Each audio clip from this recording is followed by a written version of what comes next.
지금 코스피 3천선이 위협 받았었죠. 네. 근데 이제 다시 잘 지키고 있는 것 같은데 네. 어떻습니까? 요즘 시장을 압박하는 요소 그 가운데 가장 큰 게 이제 금리 상승과 인플레이션에 대한 우려, 네, 요 그쵸. 문제인 것 같아요. 네. 어떻게 보시나요? 뭐 일단은 시장은 기대하고 있는 거는 금리가 인상이 되면 실질적으로는 이때까지 풀렸던 유동성들에 대한 회수 압박. 그러니까 예전에 지금 파월 의장이긴 하고 이전에 이제 미국의 연준 의장들을 보면 이제 버냉키 의장도 있었잖아요. 그렇죠. 금융위기 이후에 그럴 때 항상 나왔던 게 이제 테이퍼링 또는 뭐 텐트럼 뭐 이런 얘기들이었거든요. 그러니까 시장의 중앙은행들이 풀었던 자금을 회수해 가게 되면 뭐 그런 부분들의 유동성 회수에 대해서 시장은 상당히 좀 민감하게 반응을 좀 하고 있는 것 같고 지금 같은 경우도 이제 그런 상황인 것 같고요.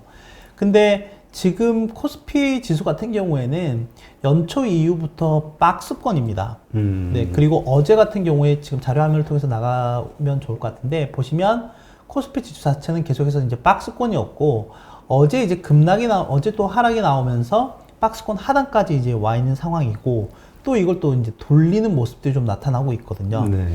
그러면 지금 이게 어떻게 보면 우리가 이제 추세라고 하는 부분들을 얘기할 때 이 부분에서 상당히 좀 혼전을 하고 있는데 이게 그러면 한 단계 레벨업이 될지 아니면 레벨 다운이 될지에 대한 여러 가지 팩트 체크가 좀 필요한 상황이다 라고 좀 생각이 저는 되거든요. 네. 네, 그래서 그 부분들을 오늘 좀 얘기해 봐도 되지 않을까 생각이 듭니다. 네. 자, 그러면 그 시장이 지금 흔들리는 그 불안 요소, 아까도 뭐 금리 인상과 인플레이션 말씀을 드렸지만 어떻습니까? 실제로 그런 걱정을 할 만한 상황인가요?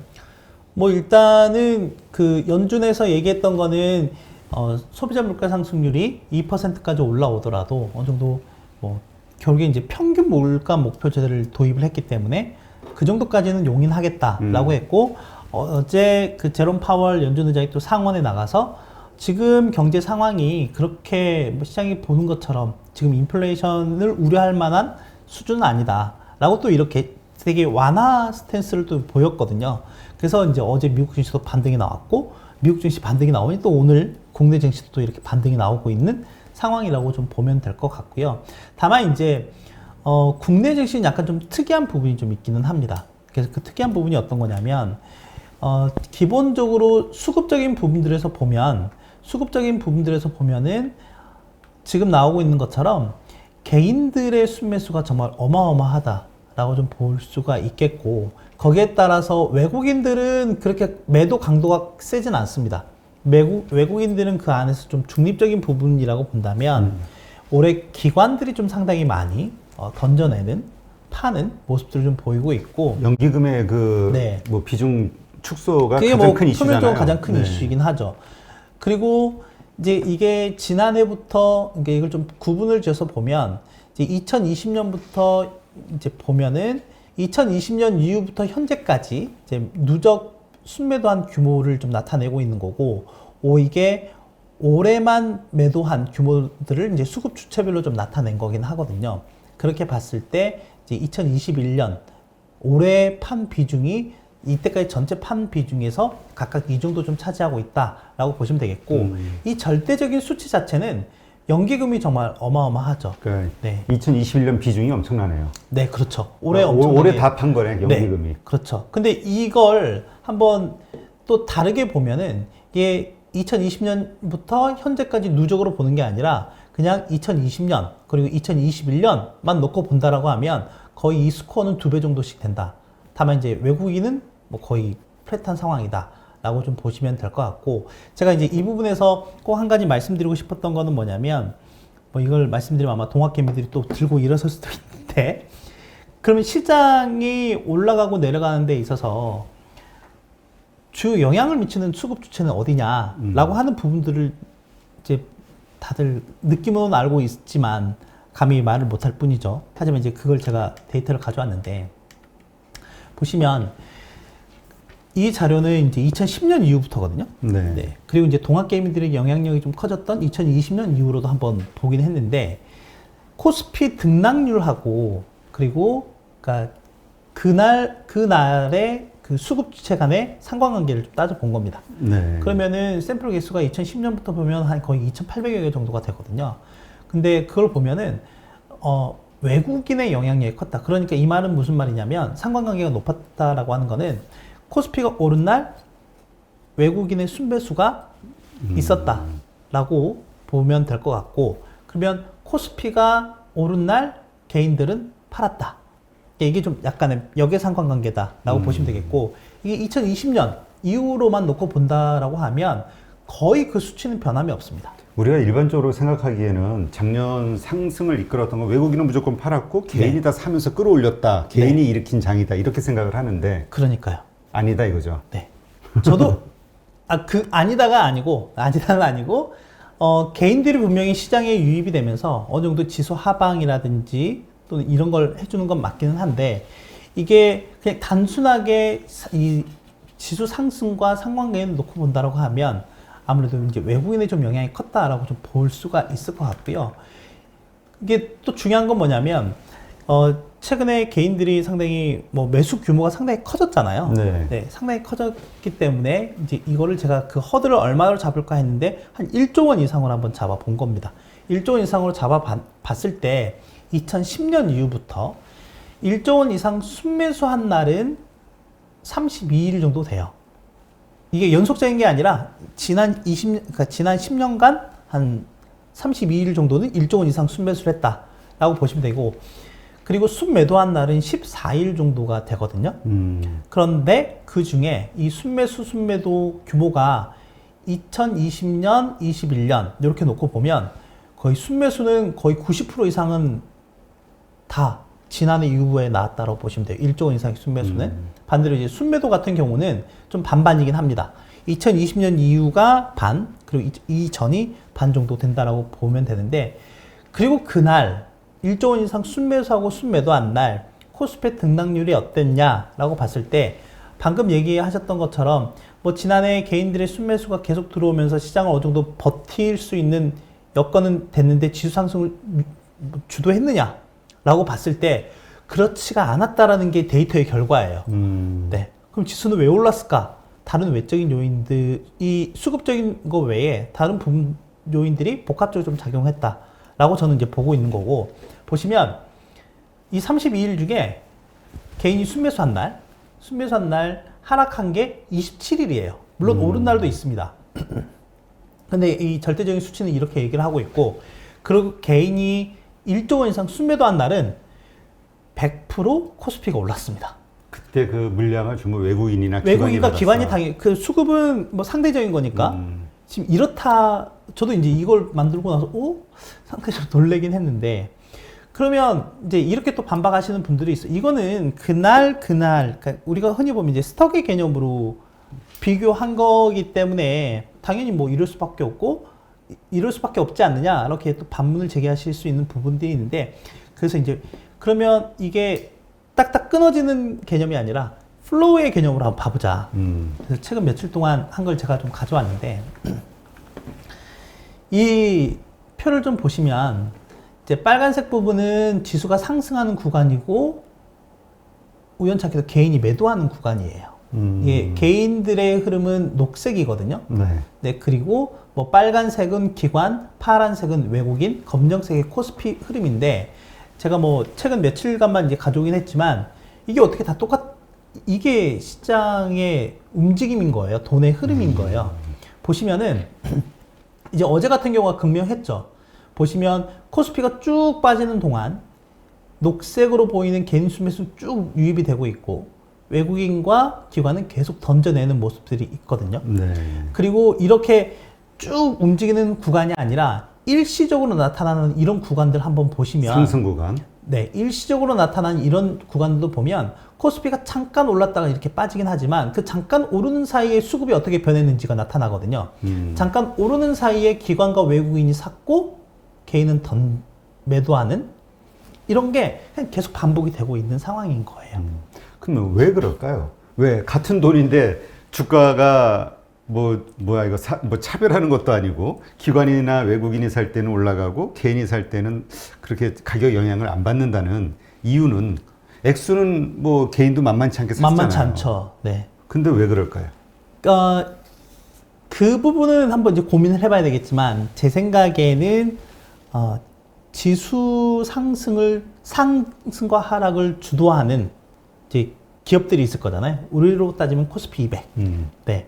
근데 이제 개인들 같은 경우에는 이 코스피 200뿐만이 아니라 전체 상장 종목이 한 2,000개 정도 되니까 거기에 다 투자할 수 있는 대상군이 되고, 네. 그래서 아무래도 이제 그런 부분들이, 그러니까 기관과 외국인의 포화는 집중이 되는 반면, 그러니까 네. 지수를 개인들은 움직이는. 좀, 네, 분산이 되기 때문에 아무래도 그 힘의 강도, 그러니까 돈이 쏠림에 있어서도 그 힘의 강도가 좀 떨어질 수밖에 없지 않을까라고 생각을 저는 하고 있습니다. 그러니까 개인이나 기관은, 기관이나 외국인은 예를 들어서 그 우량 종목들, 거기에 이제 보통 지수를 움직이는 연관성이 그렇죠. 높은 네. 그런 주식들에 집중이 되고 그 돈이 개인들은 뭐 정말 그 수천 개 종목으로 다 분산이 맞습니다. 돼서 액수는 크지만 한 종목에 미치는 영향력이 네. 약할 수 있고 네. 대신 이게 집중되니까 지수가 움직이니까 투자 심리가 다 같이 움직이는 거잖아요. 맞습니다. 그날그날에. 네. 그러니까 아마 거기에서 차이가 날 수도 있겠다. 네. 저도 그럴 수 있겠다는 생각이 드네요. 방금 든 생각입니다. 그래요? 그러니까 이건 너무 날로.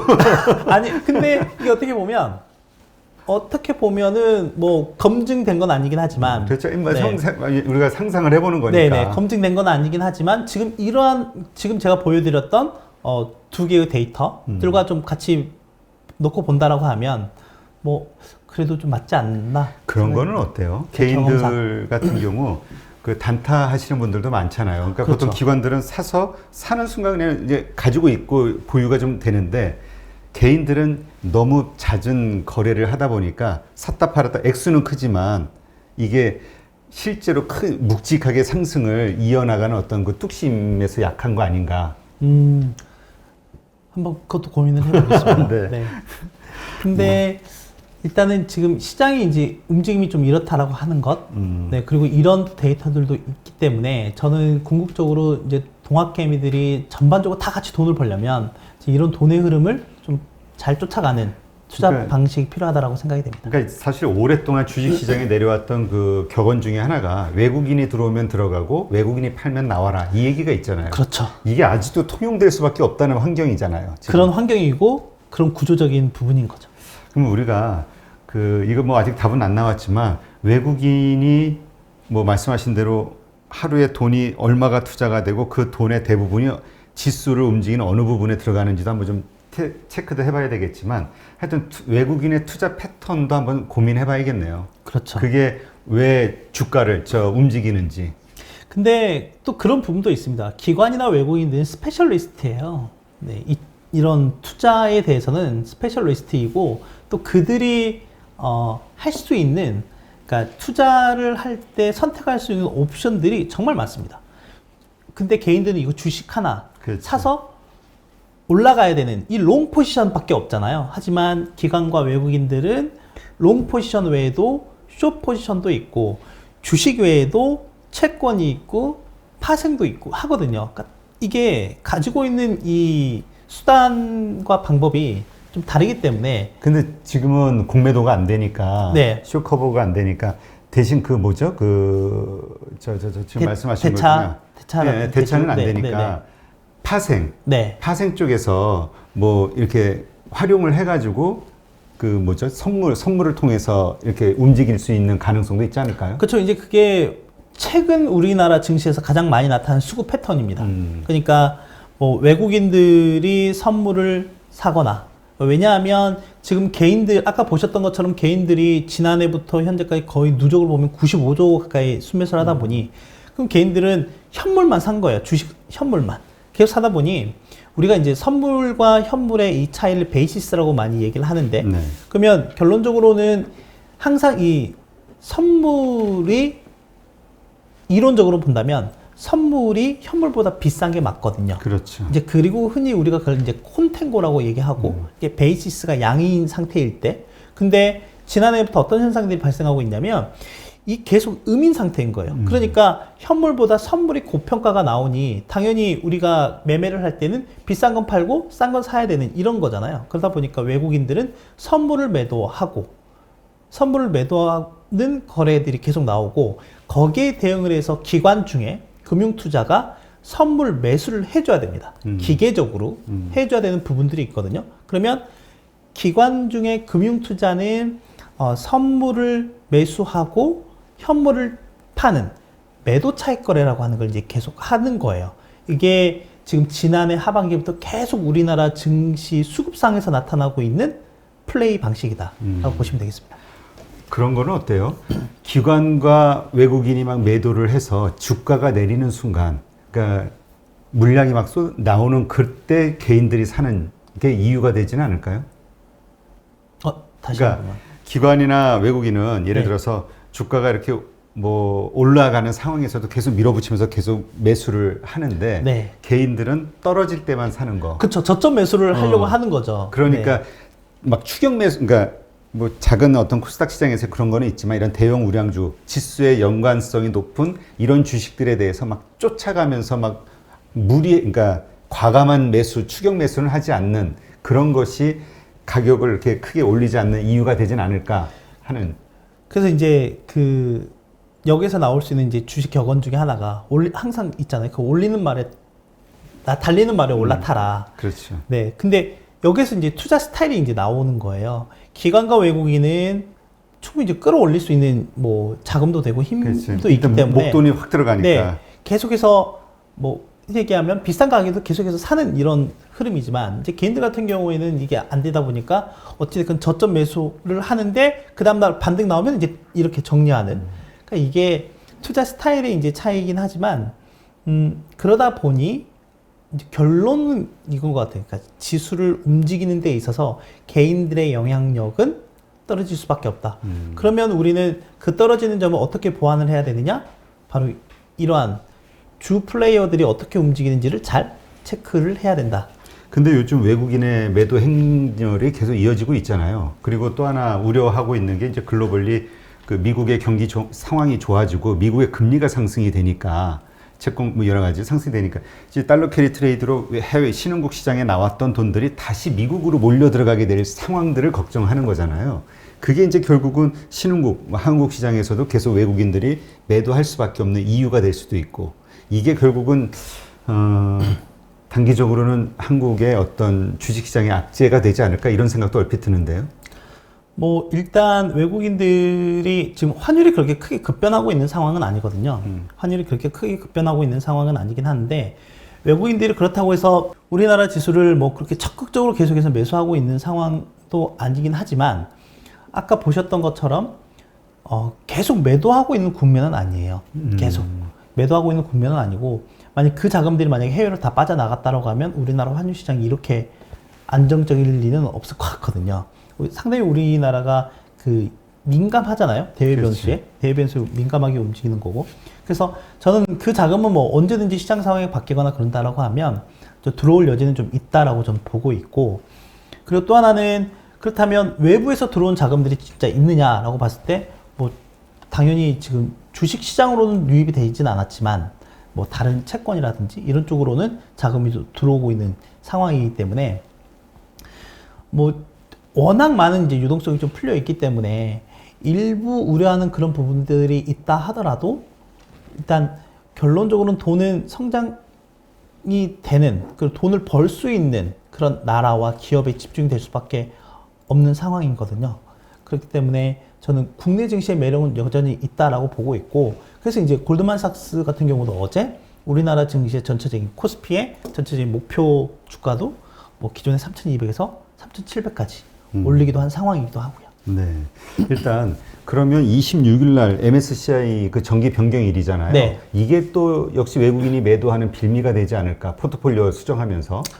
뭐 물론 이제 이거는 액티브한 자금들은 이미 뭐 미리 나가기도 하고요. 결국 이제 패시브한 자금들이 이제 26일 날 반영이 될 건데 대략 지금 나올 수 있는 규모는 한 7천억 정도로 예상이 됩니다. 생각보다 많지는 않네요. 많지는 않습니다.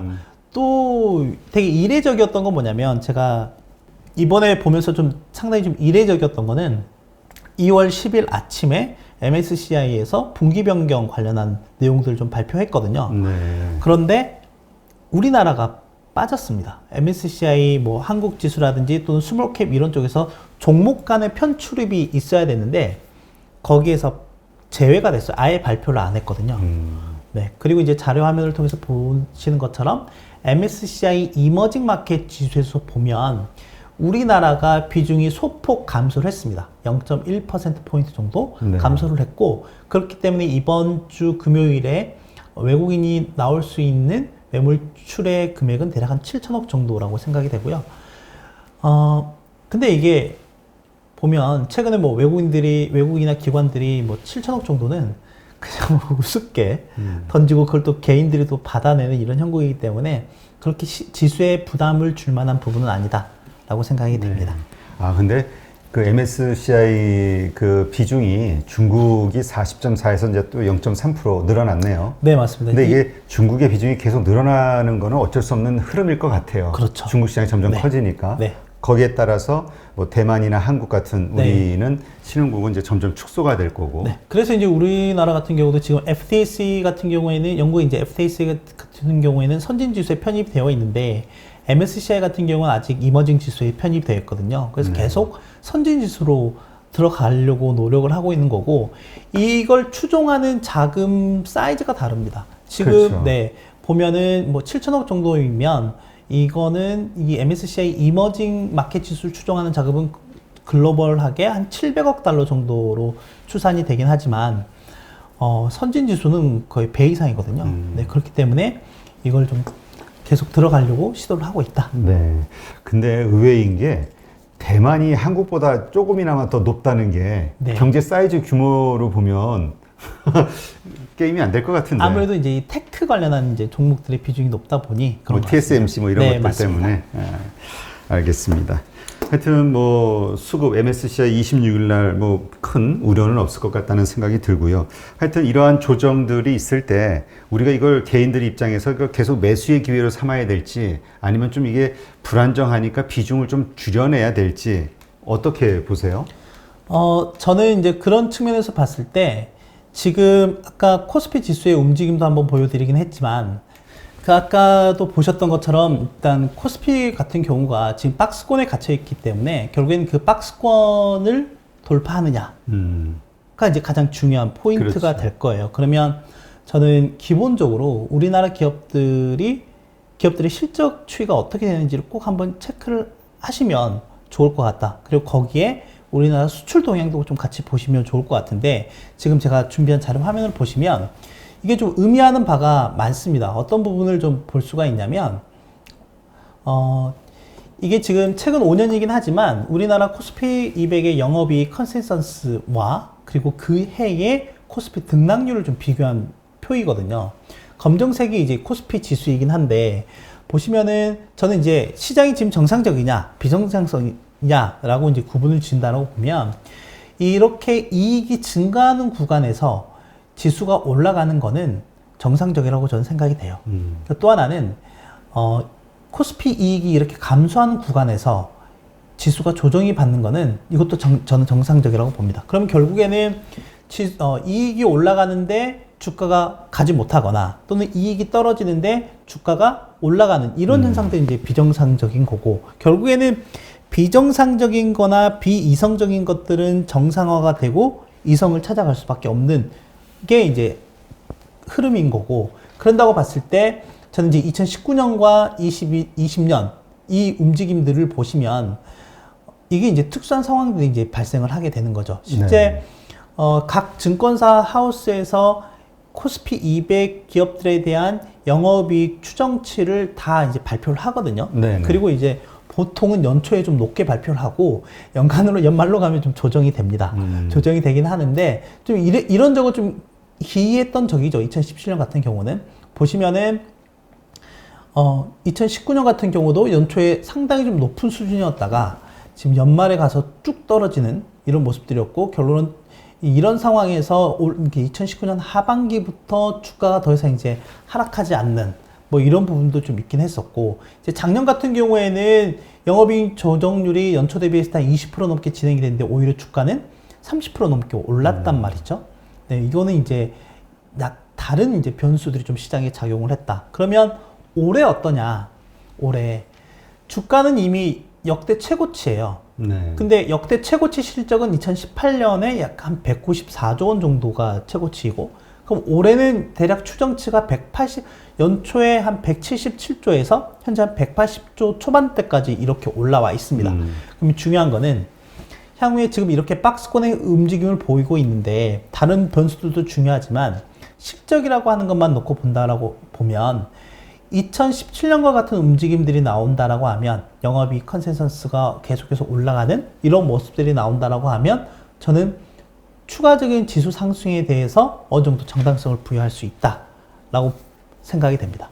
다만 이제 그래서 지금 개인 투자자들 또는 동학개미들이 잘 봐야 될 거는, 이 영업이익의 얼마인지가 중요한 게 아니라 방향성이 앞으로 어떻게 될 거냐를 잘 추적을 하셔야 된다. 이게 좀 중요한 포인트일 것 같고, 그렇다면 이게 계속해서 우상향하는 움직임이라고 하면, 지금 시점에서 박스권 하단부에 올 때는 저점 매수의 기회로, 박스권 상단을 돌파할 때는 비싼 가격에도 적극적으로, 즉 달리는 말에 올라타는 전략이 필요하다라고 생각이 됩니다. 그럼 그 박스권 하단과 상단을 얼마로 보시는 거예요? 지금 박스권 하단은 대략 2950에서 2980선, 딱 그 어제 저점 부근이라고 보여지고요. 박스권 상단은 지금 고점이 3200이니까 3200선 돌파가 되겠죠. 돌파할 때. 근데 그 중간에 또 아까우실 수가 있어요. 한 200포인트 이거 오르는 거, 이거 아까우실 수도 있는데, 그 중간 되게 어정쩡한 구간이기 때문에, 물론 종목마다는 또 다를 수 있긴 하지만 그 중간은 좀 어정쩡한 구간이기 때문에 괜히 어정쩡한 플레이해서 뭐 시간 낭비, 뭐 괜히 심신 낭비할 필요 없이 그 부분들만 좀 잘 체크하시면 되지 않을까. 그러니까 아예 싸게 사거나 아니면 아예 상승의 초입으로 딱 올라서는 순간, 그렇죠. 그때 네. 매입을 하자. 네. 네, 알겠습니다. 하여튼 참고하셔서 좋은 그 투자를 하시기를 바랍니다. 요즘 주가가 떨어지니까 뭐 우리 댓글에도 막 너무 막 심란해 하시는 분들이 많아가지고 네. 안타깝더라고요. 네. 네, 오늘 이렇게 해서 유안타증권의 김석한 연구위원과 함께 쭉 살펴봤는데, 예, 하여튼 앞으로 우리 미래 사회가 어떻게 바뀌어 갈지 점점 기대가 되는 그런 상황인 것 같네요. 네. 네, 오늘 수고하셨습니다. 네, 감사합니다.